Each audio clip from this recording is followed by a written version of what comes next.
5, 4, 3, 2, 1. Watch me.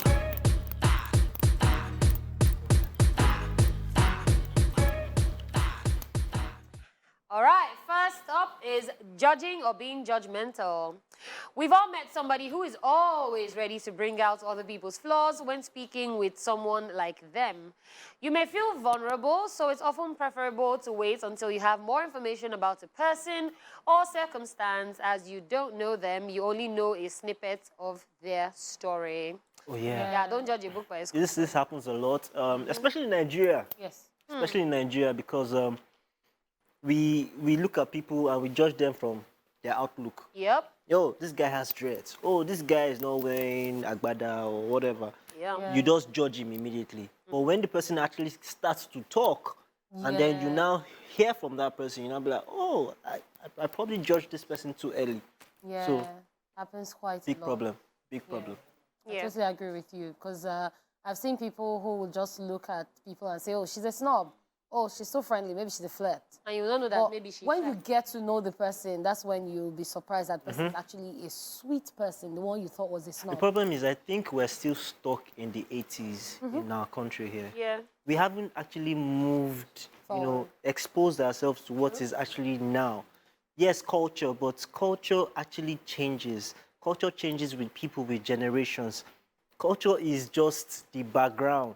Yeah. The object is we. So we get to change. There's a long talk about this. Yeah, definitely. not for today. Long talk. All right, the next dead listing is negativity. The optimist proclaims that we live in the best of all possible worlds, and the pessimist fears this is true. James Branch Cabell says so. Now, someone who brings a negative perspective to all aspects of life is the true energy suckers, making everyone as sad and cynical as they are. And this is why I'm always, all day, every day, standing for positive vibes. Positive vibes always, trust me. Yeah, so there are a lot of people that will never have joy in their life. It has nothing to do with you. But then when they see you having joy, they just feel like, oh, I need to suck this person's joy. So for instance, if you feel the energy where it's like, you tell somebody, oh, wow, I'm starting a business. And the person will say, how many businesses have you started so far? Like, once you start to get that energy, like, once there's a drop in your conversation with someone, I sign out. I don't have time. True. I'm very worried of, because I know people like this. They can't help it. They are just very... Depressed, sad. Yeah, so sometimes they tell you they are being logical. But I find it as a narcissist behavior. Yep. It's not being logical. You should be able to celebrate people. Yeah. Oh, I just got a job. Oh, what's this job? Again? Again? No. Be optimistic for the person. Be happy for the person. Yes. Negative energy has a way of just drowning you. It drowns all the excitement. So you need to surround ourselves with negative people. All day. That's why I love you guys. Yeah. All right. Number 3 is complaining. Complaining is contagious misery. It does not bring happiness and light into the world. It's a way of relinquishing control to others and fate. When you start to complain, ask yourself, what am I able to manage in this situation? And then try to put your attention on it. So I used to be very guilty of this one. I used to complain a lot, and then people would tell me, instead of complaining, why not just try to make this thing work? Try to find a way to make it work. You don't have to wait for that person, even if the person is not doing what they're supposed to do, and you want it to go on, do it. And gradually, I've learned to complain less and to do more. So do more and talk less. This is something that I actually learned in the restaurant, because while I'm working with the staff and there's a problem, if I'm not there, you people will not start complaining. No, solve it. I always tell them, don't think of the problem. What is the solution? Find the solution first. Then later we can all sit down and talk about the problem.